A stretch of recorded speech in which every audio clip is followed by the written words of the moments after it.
ก็กดเลขหนึ่งมันนำก็ไรค่ะเนาะเพราะอะไรเมืองใต้ก้อนขอกอเขาหมายเลขหนึ่งค่ะเนาะอันนี้ก็เขาหมายตั้งยังอ่านของเขาค่ะเนาะเขาต้องเอาหมายเลขหนึ่งไว้ค่ะพี่น้องผู้เจ้าคือค่ะเนาะอันที่เขามาประดังหันถึงแลติดตามเขาปิจัยทุนโจค่ะเนาะเพราะอะไรเมืองใต้ก็กดหนึ่งมันนำค่ะนังหรือเขาพูดในเลยฮู้ว่าก็เลยอะไรเมืองใต้ก้อนขอค่ะเนาะพอกดสองมาก็พันนี้ก็เลยตั้งหัวข้อค่ะแล้วพอกด3ก็อะไรเมืองใต้ก้อนขอค่ะเนาะลองด้วยค่ะกูโก้ค่ะเอามาประดังหันถึงกันค่ะเพราะว่ากดหนึ่งมาอะไรเมืองใต้ก้อนขอพอกด2ก็เหมือนว่าตึกอยู่กลางอยู่ครับพอกด3ก็อะไรหังสักอย่างอะค่ะมาเอาค่ะ1โก้เนี่ยอะไรเมืองใต้ก้อนขอเหมือนกันค่ะเนาะแล้วเขาเรียกว่าโลกโซเชียลเนี่ยเขาสามารถจินตนาการหรือว่าเขามาเรียกเปลี่ยนตั้งคู่กันเนี่ยมันเหมือนกับว่าเขาดีลองไปว่าคนเมืองเขามันใครเมืองได้กวนของกาหือบ่เหมือนคำมาวันได้ประมาณ 80% แน่นอนนะครับ 80% แน่นอนนะครับแต่ใครเมืองได้กวนขอค่ะเนาะอันตีมออกมาลัดเมืองได้กวนขอในก่อยอดสังค่ะก็ใคร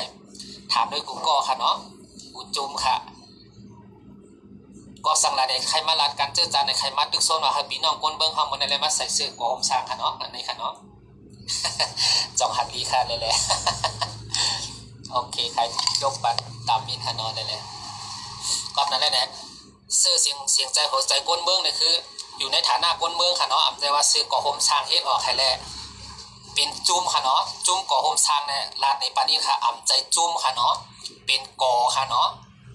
กูจุ่มสามารถเข้ามาเรียบเฮ็ดหรือว่ามันตั้งเป็นก่อไว้ค่ะเนาะเรียกว่าก่อโฮมเขามาจอยกันโฮมกันสร้างกันเฮ็ดค่ะเนาะใจว่าก่อโฮมสร้างก้นเมืองจึงได้เนี่ยเป็นก้นนั่นก้นใน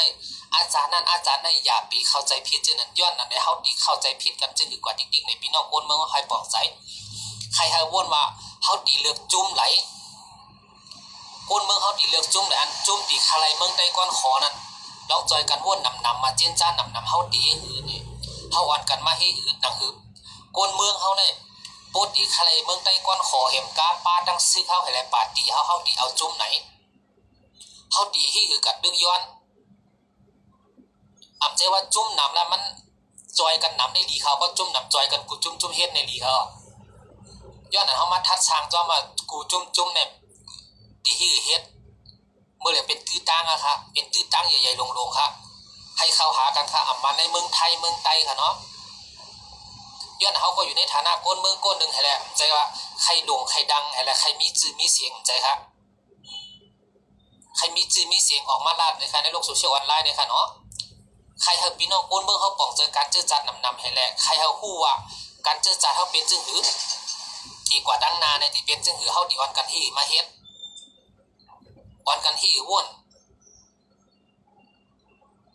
ใจว่าใครซี่จุ่มนั่นแหละจุ่มในให้ผิดกันใจค่ะเนาะอันใดออกดีออกมาก็ออกมาในฐานะก้นเมืองค่ะเนาะออกมาในฐานะก้นเมืองก้นหนึ่งให้แหละดีว่ามีสิทธิ์มีเสียงตาดีเลยลาดการเจอจัดย้อนว่าบางจื้อเหมือนนักข่าวน่ะเข้าวันกันเข้าในนี่ปีต่อนำยาวเนี่ยมันเหมือนกับว่าเก็บความแค้นน่ะเก็บความโกรธความแค้นไว้มาปียาวเข้าหึงอะไรเนี่ยมันตึกมีอารมณ์ฮะมันตึกมีแห้งใจตาดีต่อสู้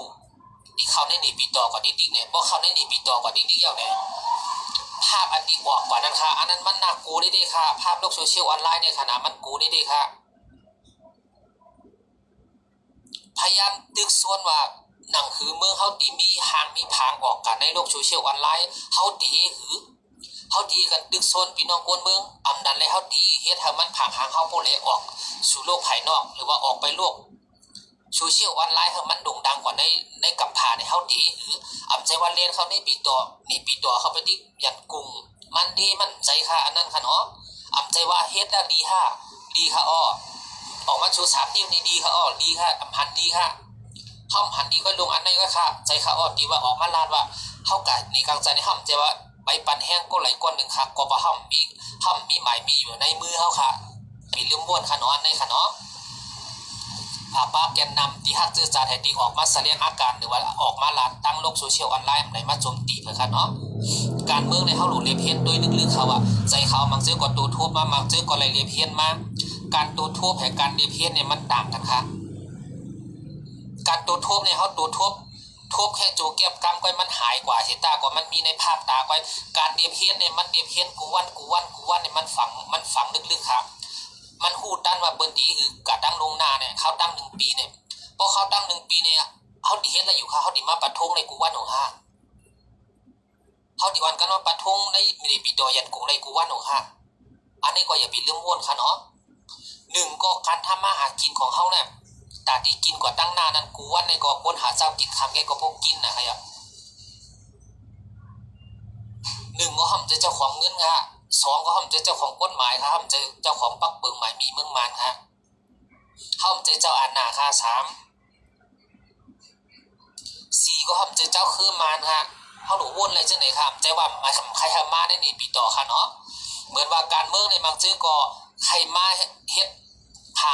งให้บางเจ้าก็ใครมาหลีดด้วยบางเจ้าก็ใครเลียมเฮ็ดด้วยบางเจ้าก็ใครเข้ากันด้วยว่าเปิดที่หือก้นมันนำขนาดบางเจ้าก็กว่าอะไรอารมณ์บางเจ้าก็ใครกัดด้วยแค่ว่ามันสนุกสนานให้แหละใครเฮ็ดมันมีหลายเมียวค่ะก้นเท่าในค่ะเนาะแต่ว่าใครเฮ็ดดิเมืองไผ่เมืองมันค่ะ50 จีเวียงค่ะอย่าไปลืมขนาดเมืองใต้ค่ะเนาะฝากถึงกูโก้ที่เป็นแกนนำค่ะเนาะอำใจว่าอำยกย่องสู่เจ้ายกย่องอยู่ค่ะยอมรับว่าหัดฐานค่ะยอมรับว่าพูดหักจื้อจานในหัดฐานค่ะหัดตายเตียนก่อนไล่ใจค่ะถูกต้องค่ะนั่นค่ะแต่ว่าให้มันถูกดีถูกตั้งมันแค่นั้นก้อยค่ะอำใจเลยมาว่าอย่าไปกว่าค่ะอย่าไปเฮ็ดค่ะอำใจค่ะแต่ว่าโบเฮ็ดให้มันถูกดีถูกลอกถูกตั้งมันอย่าไปให้มันตกลอกมากกว่าดีๆค่ะเนาะในมันเป็นเกมแรกก้อยค่ะค่ะว่านั่นน่ะมันแค่เป็นเริ่มต้นไว้11 วันเนี่ยโกนกว่าตึงนำอยู่ค่ะ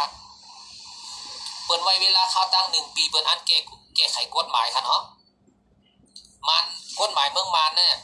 พอเขามาทัดสักด้วยเนี่ยมันเป็นจึงหือได้กฎหมายเมืองมานเนี่ยลูกศิษย์ยิบไปยาว70%น่ะ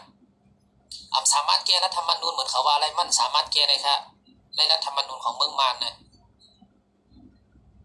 อันที่สำคัญคือ2กฎหมายเขาบอกว่าหากคนแต่งงานกับชาวต่างประเทศ